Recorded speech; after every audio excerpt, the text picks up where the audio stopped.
Hello friends, this is Manoj Sharma from Rajdhani Coaching Center, Patna.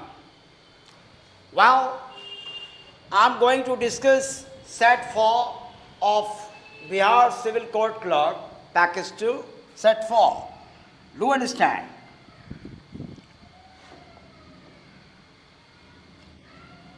Well, the first 4 questions are for synonyms. Unequivocal.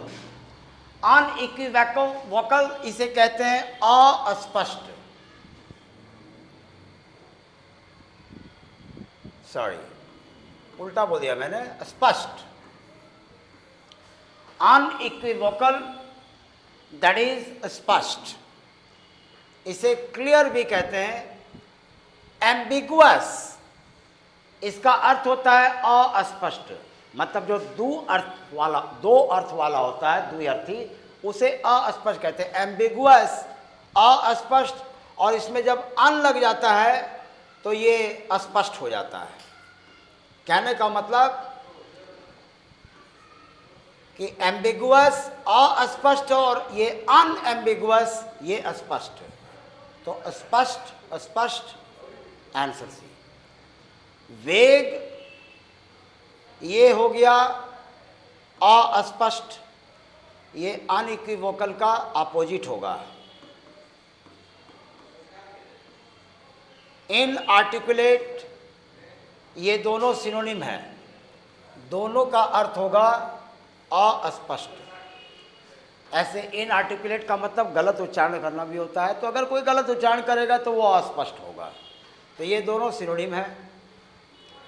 और doubted का मतलब संदेहास्पद, संदेहजनक. Doubtful को कहते हैं सेप्टिक, सस्पिशियस, डूबियस. तो एक बार फिर से, अनइक्विवोकल स्पष्ट, अनएम्बिगुअस स्पष्ट, आंसर सी.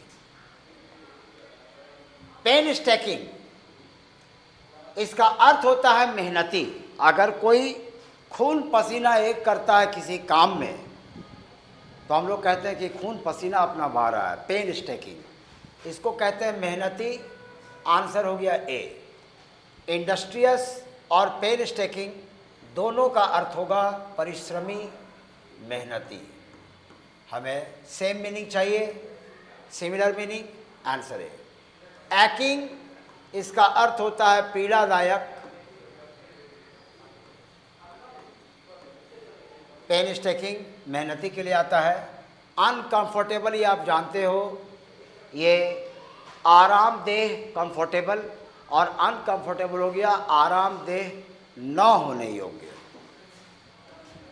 एगोनाइजिंग इसका मतलब ये होता है पीड़ादायक, पीड़ा देने वाला. बहुत अधिक पीड़ा हो तो एगोनाइजिंग, थोड़ा सामान्य पीड़ा हो तो पेनफुल, एक्टिंग.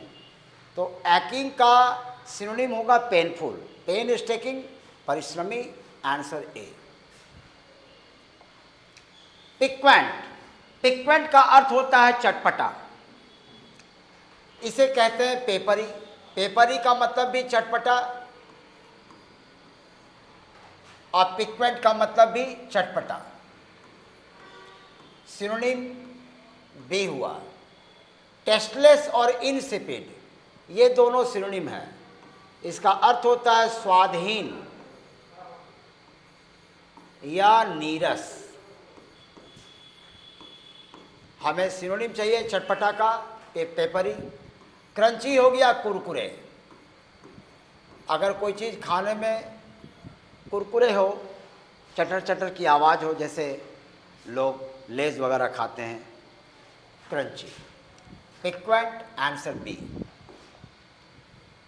एक्मे, एक्मे का मतलब होता है शिखर, चोटी, सबसे ऊपरी छोटी शिखर, इसे कहते हैं एक्मे.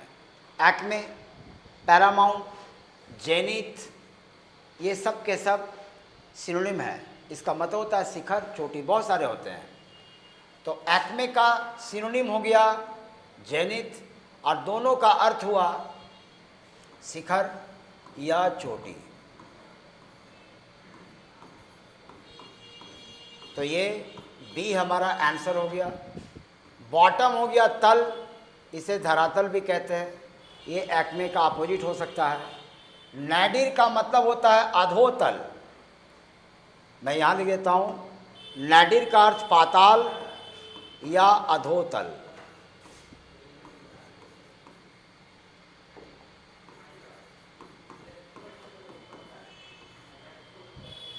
अब फॉरमोस्ट का मतलब होता है सबसे आगे रहने वाला अग्रगण्य,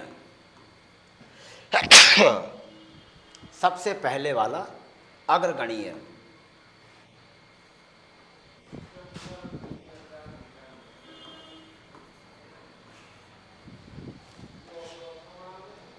तो फॉरमोस्ट, इसका आंसर मैंने बताया शिखर का होगा अधोतल पाताल, आंसर हो गया ए, ये शाब्दिक है।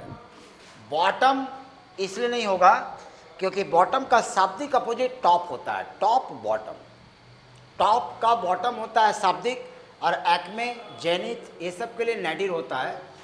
और मैं भूल से आपको अपोजिट बोल दिया था, हमें सिनोनिम चाहिए था, आंसर हमारा जेनिथ हुआ। ये इसका अपोजिट अगर सवाल होता तो आंसर नैडिर या बॉटम होता, हमारा आंसर हो जाएगा जेनिथ, शिखर चोटी दोनों का अर्थ। प्लेसिड का अर्थ होता है शांत, और हमें एंटोनिम चाहिए अपोजिट वर्ड। प्लेसिड का मतलब होता है ट्रैंक्विल, साइलेंट, पीसफुल, काम, स्टेल, सबका अर्थ होता है शांत, सूथिंग।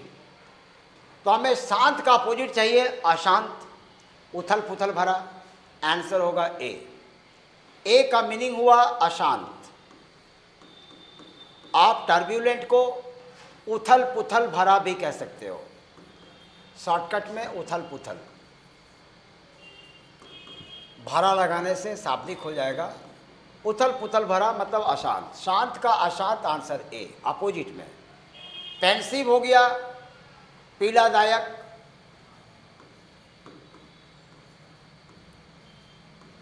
प्रिस्टाइन हो गया पूर्व काल का, आप इसे प्राचीन भी कह सकते हो। और डेस्टाइन, इसका अर्थ होता है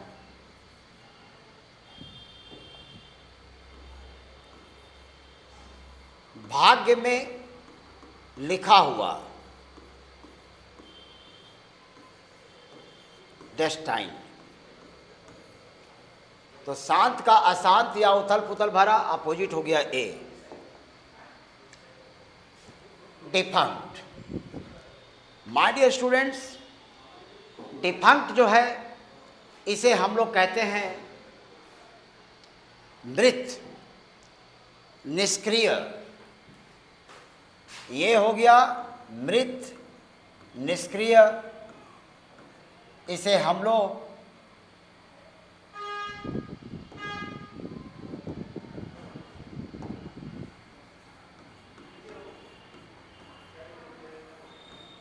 डेड या इनएक्टिव कह सकते हैं। अब हम लोग इसका अपोजिट को जानेंगे। एक्सटेंट का मतलब होता है प्रेजेंट, एक्सटेंट का अर्थ होता है अलाइव, एक्सटेंट का अर्थ होता है एक्टिवेटेड, अर्थात सक्रिय, वर्तमान, मौजूदा। इसे आप करंट भी कह सकते हैं, वर्तमान। ये सब के सब एक्सटेंट के मीनिंग हैं। तो एक हो गया मृत, यानी जो मौजूद नहीं है, जो सक्रिय नहीं है, और एक्सटेंट हो गया सक्रिय, अलाइव। तो यहाँ डिफंक्ट का अपोजिट हो गया बी। शॉर्टकट में एक और बताता हूँ, डिफंक्ट का मतलब होता है एग्जिस्टलेस, अस्तित्वहीन, और एक्सटेंट का अर्थ होगा एग्जिस्टेड, मतलब अस्तित्व में। तो इसका अपोजिट हुआ बी। स्टोइसिज्म, इसका मीनिंग मैं यहाँ लिखता हूँ, आत्मसंयमी, एक ऐसा बंदा जो हमेशा आत्म संयम रखता हो, सुख दुख में एक समान, उसे स्टोइक बोलते हैं। और आत्म संयमी बेस्ट होगा, आत्म संयम ही। कन्वॉल्यूटेड, इसका अर्थ होता है जटिल, कॉम्प्लेक्स, कॉम्प्लिकेटेड। रिडेंडेंट का मतलब होता है प्रचुर। अगर कोई चीज़ अधिक मात्रा में है तो उसको हम लोग रिडेंडेंट बोलते हैं। तो हमारा मृत का एलाइव या अस्तित्वहीन का अस्तित्वपूर्ण, आंसर हो गया बी, अपोजिट में।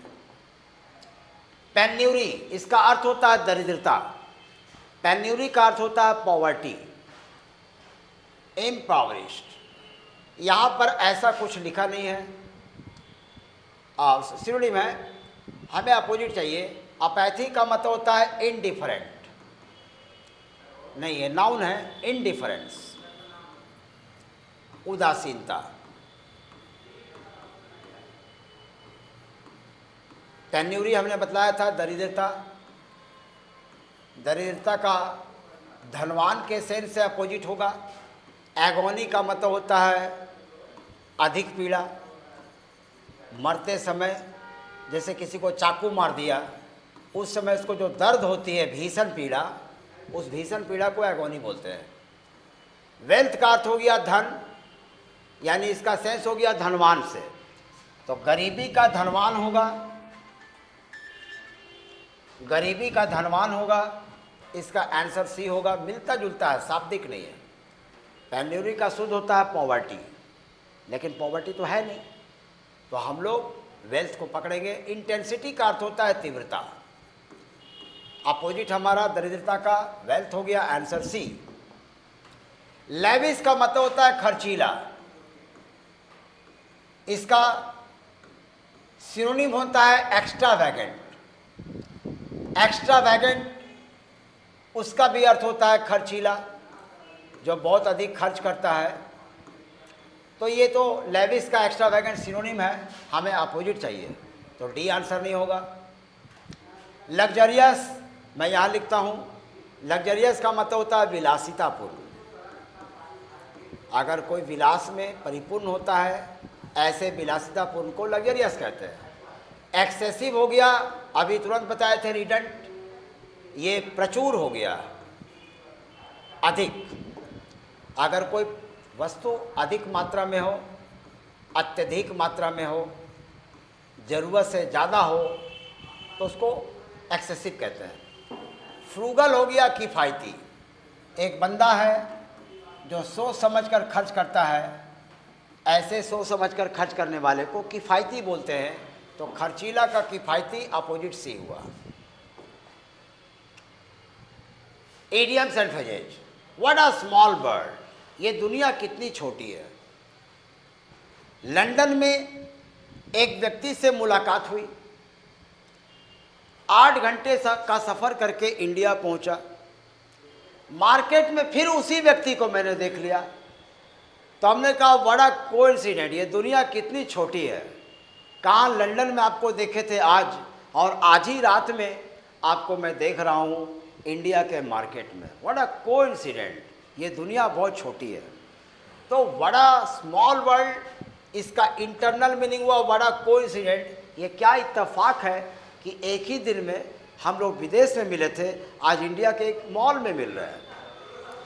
आंसर डी, बड़ा कोइंसिडेंट। ये क्या खूबसूरत स्थान है, ये नहीं होगा आंसर। ये दुनिया महान है या ये दुनिया बहुत बड़ी है, ये नहीं होगा।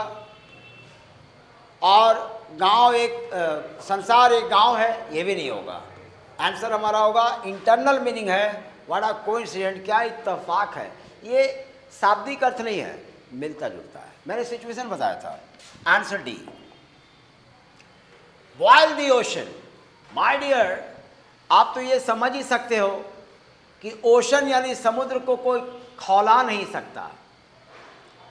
इसका इंटरनल मीनिंग हुआ समुद्र को कोई खौला नहीं सकता। समुद्र में ऐसा पानी, अब डेक्ची में पानी थोड़े कि खौला देगा, समुद्र का पानी है डियर। कैसे खौलाएगा?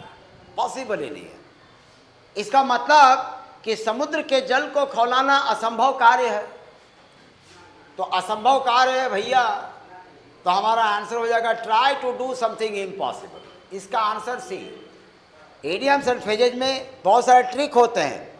आपको वो फ्रेज वो इडियम नहीं आता, फिर भी आप चाहें तो टेक्निक, जैसे अभी मैंने टेक्निक बताया था, वो टेक्निक अपनाओगे तो आपको सटीक उत्तर मिल जाएगा कि क्या इसका आंतरिक अर्थ है। इसका आंसर होगा सी। ए में लिखा है something very big hot gradually, कोई चीज़ है जो आहिस्ता आहिस्ता लगातार गर्म होते जा रहा है अधिक, ये गलत है, ये आंसर नहीं होगा। ये लिखा हुआ है something which gets hot gradually, ये मैंने गलत बोल दिया था, ये मैंने सोचा इसका है। समथिंग वेरी बिग, कोई चीज़ जो बहुत बड़ा, ये गलत है। दूसरा है something which gets hot gradually, कोई ऐसी चीज़ जो धीरे धीरे गर्म हो रहा है, ये भी नहीं होगा। और ये है किसी व्यक्ति को क्रोधित करना, टू मेक समवन एंग्री, ये भी गलत है। इसका आंसर सी होगा। ओके, असंभव कार्य करने की कोशिश करना। CI2I, इसका मतलब होता है एग्री, सहमत होना, राजी होना। सहमत होना या राजी होना, इसको कहते हैं एग्री। Answer A. क्वारल, झगड़ा करना, स्माइल, मुस्कुराना, डिस्टर्ब, बाधा देना, ये सब इजी वर्ड्स हैं, हिंदी की जरूरत नहीं। ऑफ एंड ऑन, इसका मतलब होता है रह रहे कर लगातार, रुक रुक कर लगातार, समटाइम्स बट नॉट रेगुलरली, इसको यदा कदा, शुद्ध हिंदी होता है इसका यदा कदा। ऑफ एंड ऑन, यदा कदा, समटाइम्स मतलब कभी कभी, यदा कदा, बट नॉट रेगुलरली। वो जो मैंने कहा था रुक रुक कर लगातार, उसको इंटरमिटेंटली कहते हैं। आई एम सॉरी, मैं अपने वर्ड को वापस लेता हूँ, ये यदा कदा है, sometimes but not regularly. Answer C. इसका शाब्दिक अर्थ होता है सेल्डम, बट वो दिया नहीं है। सेल्डम को इस अंदाज में लिखा है। एवरीडे, प्रतिदिन, ये नहीं होगा। अगेन अगेन का मतलब होता है बार बार, ये भी नहीं होगा। नॉट सून, बहुत जल्दी नहीं, बहुत शीघ्र नहीं, ये सब आंसर नहीं होगा। इसका आंसर होगा समटाइम्स बट नॉट रेगुलरली, शाब्दिक अर्थ seldom. Answer C. A person who believes that God does not exist, एक ऐसा बंदा जिसका ऐसा विश्वास हो कि भगवान का कोई अस्तित्व नहीं है, ऐसे व्यक्ति को हम लोग, अथेइस्ट का मतलब होता है नास्तिक। अथेइस्ट का मतलब क्या होता है प्यारे? नास्तिक। तो नास्तिक व्यक्ति ही कहता है कि भगवान का कोई अस्तित्व नहीं है। इसका एक और वन वर्ड क्वेश्चन हो सकता है, one who does not believe in God. इसका आंसर ए होगा, नास्तिक। ए कहेंगे नास्तिक को, ये हमारा आंसर है। फैनाटिक, ये हो गया उन्मादी। अगर कोई अपने धर्म के प्रति बहुत ही उन्मादी है तो ऐसे पागल, अर्ध पागल, उन्मादी व्यक्ति को फैनाटिक बोलते हैं। एपिक्यूरियन हो गया विलासिता, पूर्ण जीवन जीने वाला व्यक्ति। और हेडोनिस्ट हो गया भोगी विलासी। आप शॉर्टकट में भोगी लिख सकते हो, भोगी विलासी, विलासी भी देता हूँ, शाब्दिक अर्थ हो जाएगा। तो एपिक्यूरियन और हेडोनिस्ट ये मिलता जुलता शब्द है। ये दोनों अक्सर लोग कंफ्यूज हो जाते हैं किस श्रेणी में। ये दोनों का दोनों, हेडोनिस्ट हो गया सुख की चाह रखने वाला, और एपिक्यूरियन हो गया कि उसकी क्षमता हो या ना हो वो विलासिता करता है। ये दोनों में थोड़ा सा फर्क है। ये अक्षम है और ये सक्षम है दोनों भोगी विलासी। आंसर इसका हो गया ए।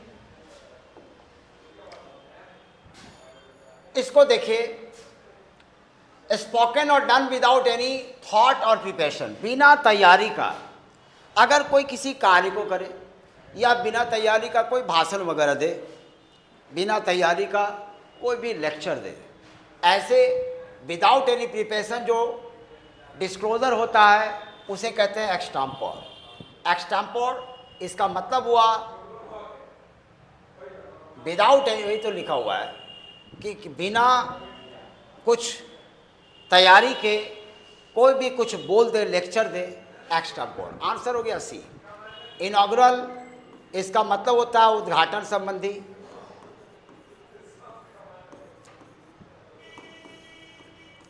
मेडेन इसका दो अर्थ, एक तो होता है कुंवारी लड़की के लिए अविवाहिता, और अगर कोई पहली बार भाषण दे, पहली बार कोई कार्य करे, तो वहाँ पर मेडन स्पीच यानी कि फर्स्ट स्पीच, उसके जीवन काल का पहला भाषण, तो उसको मेडन स्पीच, फर्स्ट स्पीच कहते हैं। फर्स्ट एंड फॉरमोस्ट वो मेडन कहलाता है। अविवाहिता या प्रथम,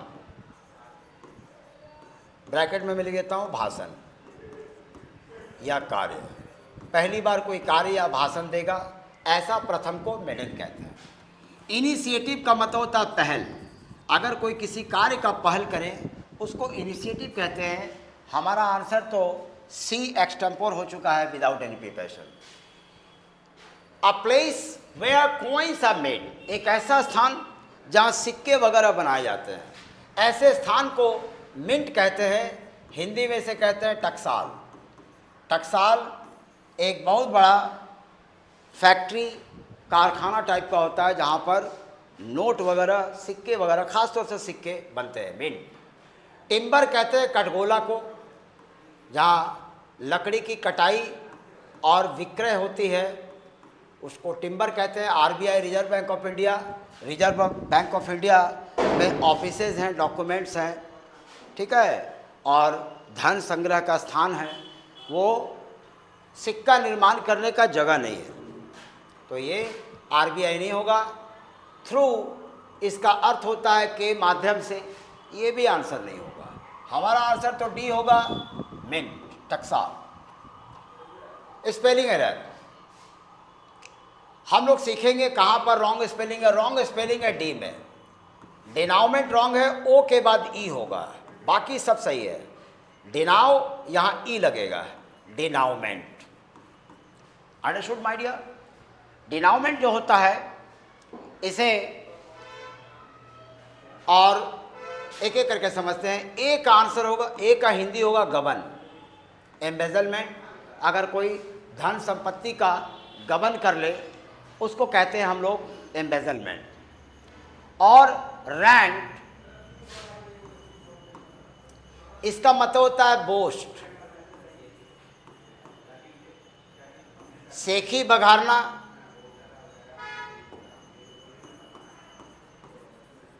या डींगे हाँकना। कहते हैं ना कि बहुत लंबा चौड़ा फेंक दिया, बहुत ही फेंकू है, तो ऐसा सेखी बघारना, डींगे बढ़ा चढ़ा कर बोलना, तो ऐसा इसको बोस्ट कहते हैं। ये बी का मीनिंग हमने लिखा है, रैंट का मीनिंग है ये। स्लाइली का मतलब होता है धूर्ततापूर्ण,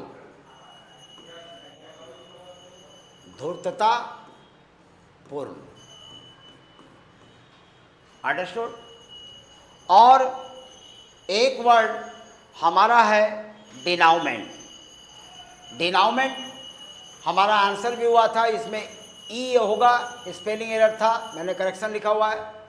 तो डिनाउमेंट, इसको हम लोग कहेंगे, डिनाउमेंट को समापन।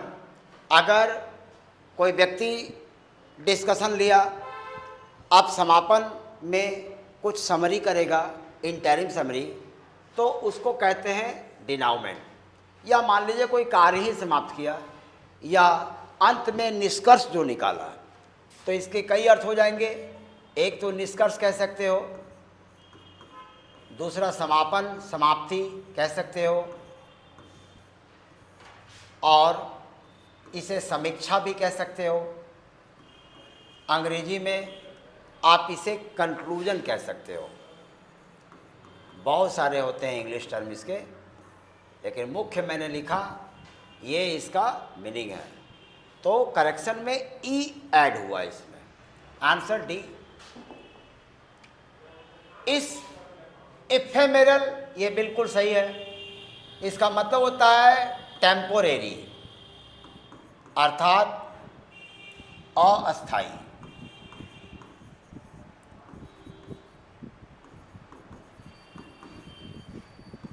इम्पिकेबल, ये मैंने आपको प्रीवियस सेट में बताया था, इसका मतलब होता है ब्लेमलेस, स्पॉटलेस, मतलब दोष रहित। इनग्रेडिएंट की स्पेलिंग रॉन्ग है, यहाँ ए के जगह पर ई होगा, ये एरर है, तो सी हमारा आंसर हुआ। इसका सुधार स्पेलिंग में यहाँ लिख देता हूँ, डी आई के बाद ए गलत है, ई होगा। इनग्रेडिएंट का मतलब हो गया अवयव, मतलब किसी वस्तु के निर्माण में, किसी नए वस्तु के निर्माण में जो जो वस्तुएं लैब में, लैबोरेटरी में लगता है, that is called ingredient, raw material. Connoisseur, इसका मतलब होता है कला का उपासक। डी नंबर, कला का उपासक। अगर कला के क्षेत्र में कोई माहिर है, विशेषज्ञ है, गुरु घंटाल है, तो ऐसे व्यक्ति को हम लोग कॉनाइश्यर ये कहते हैं। तो हमारा रॉन्ग स्पेलिंग सी था, answer C. Now to understand heterogeneous, ये बिल्कुल सही स्पेलिंग है। पहला सेट में भी ये सवाल था, मैंने भूल से सजातीय बोल दिया था, समांग बोल दिया था, ये विजातीय होगा। मतलब जो दिखने में एक जैसा नहीं हो, अलग अलग कैटेगरी का हो, अलग अलग सेक्शन का हो, अलग अलग प्रजाति का हो, या दिखने में अलग हो। हेटेरोजेनियस विजातीय, और एक जैसा हो, समान हो, तो उसको कहते हैं होमोजेनियस, ये बिल्कुल करेक्ट है।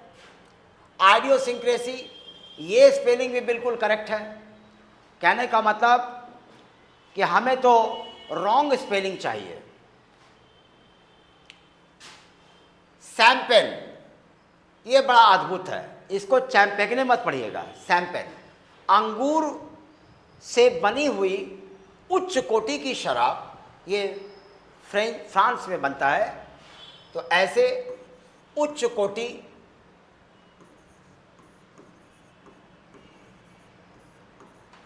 के अंगूरी शराब, मतलब अंगूर से बना हुआ शराब, उसे कहते हैं सैम्पेन। और साइकियाट्रिस्ट, ये हो गया पागलों का doctor, doctor of mad people. Mad के जगह कोई अगर विक्षिप्त है, अर्ध पागल, उसका भी डॉक्टर। तो उस डॉक्टर को पागलों के डॉक्टर को हम लोग डी बोलते हैं। लेकिन हमारा रॉन्ग स्पेलिंग इसमें आइडियोसिंक्रेसी,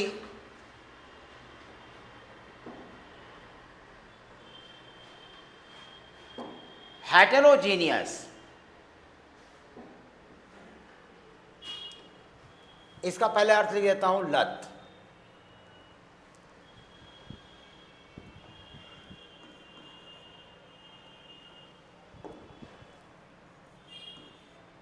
बैड हैबिट को आइडियोसिंक्रेसी बोलते हैं। साइकियाट्रिस्ट, सैम्पेन, आइडियोसिंक्रेसी और हेटेरोजेनियस, ये चारों स्पेलिंग राइट है। This question is wrong, I am sorry. I had my books on the shelf when my pal entered my study room. एक मैं नियम सिखाता हूँ। यदि पहली घटना में पास्ट कंटिन्यूअस टेंस हो, यानी वाज वर्ग के साथ बिफोर, और बीच में कनेक्टर यानी कनेक्टिव यानी लिंकर व्हेन हो, तो इसके साथ भी टू का प्रयोग होता है। ये पहली घटना होगी और ये दूसरी घटना होगी। इट्स अ कॉम्प्लेक्स सेंटेंस, इसे याद रखिएगा। कंटिन्यूटी शो करना चाहिए, ये जरूर चेक कर लीजिएगा तो वाज वर्ब के साथ अगर V4 पहली घटना हो तो उसकी दूसरी घटना 99% V2 होगा, यानी पास्ट इंडेफिनिट। पास्ट कंटिन्यूअस के कॉम्बिनेशन में पास्ट इंडेफिनिट। एक और रूल होता है पास्ट परफेक्ट के कॉम्बिनेशन में पास्ट इंडेफिनिट। ये मैं इसके बाद वाले सवाल में बताऊंगा, तो इसको समझिए। तो देखिए बीच में वेन है, यहाँ पर बीच में वेन है, वेन के साथ V2। यहाँ देखिए एंटर्ड V2 है, ये बिल्कुल सही है। और पहला वर्ब है हैड, ये एरर है। पहला वाला होगा पास्ट परफेक्ट टेंस। यहाँ हैड का इंटरनल मीनिंग हुआ kept, KEPT। Had is the error. तो हैड हमारा सेक्शन डी में है, तो ऑप्शन डी हमारा एरर हुआ। इसका करेक्शन होगा वॉज हैविंग। ये हैविंग का इंटरनल मीनिंग हुआ कीपिंग, रख रहा था। अब हिंदी सुनिए, आई वॉज, मैं करेक्ट करते हुए बोलता हूँ, करेक्ट करते हुए बोल रहा हूँ, I was having my books on the self. तख्तों पर मैं अपनी पुस्तकें रख रहा था। जब पैल का मतलब होता है फ्रेंड, जब मेरा मित्र मेरे अध्ययन कक्ष में प्रवेश किया। मैं इसको दूसरे अंदाज में बोलता हूँ कि जब मेरा मित्र मेरे अध्ययन कक्ष में प्रवेश किया तब मैं तख्तों पर अपनी पुस्तकें रख रहा था। तो पुस्तक रखने का काम जारी था, उसी दौरान उसका मित्र प्रवेश किया। पुस्तक रखने का काम जारी था, तो यहाँ पर हैड के जगह पर होगा was having. Was having internal meaning was keeping. Answer D. Now the last question. The patient succumbed, मतलब द पेशेंट डाइड, रोगी मर गया। Before the surgeon started the surgical operation in the operation theatre. इससे पहले कि doctor शल्य चिकित्सा शुरू करता, रोगी मर चुका था। इस सवाल को समझने के लिए मैं एक स्मार्ट रूल लिखता हूं आपको। रूल 1, बिफोर घटनाएं बीती हुई होनी चाहिए, तभी ये रूल लागू होगा। बिफोर वाला हमेशा दूसरी घटना होती है, ये दूसरी घटना है। और इसके कॉम्बिनेशन में पहली घटना होगी हैड प्लस V3। ये दोनों वर्ब V2 और हैड प्लस V3 दोनों सब्जेक्ट के बाद होगा। तो ये दूसरी घटना, सॉरी, ये पहली घटना कहलाएगी। इसी का मैं रूल दूसरा लिखता हूं। बिफोर यहां फर्स्ट वर्ड है। अब मैं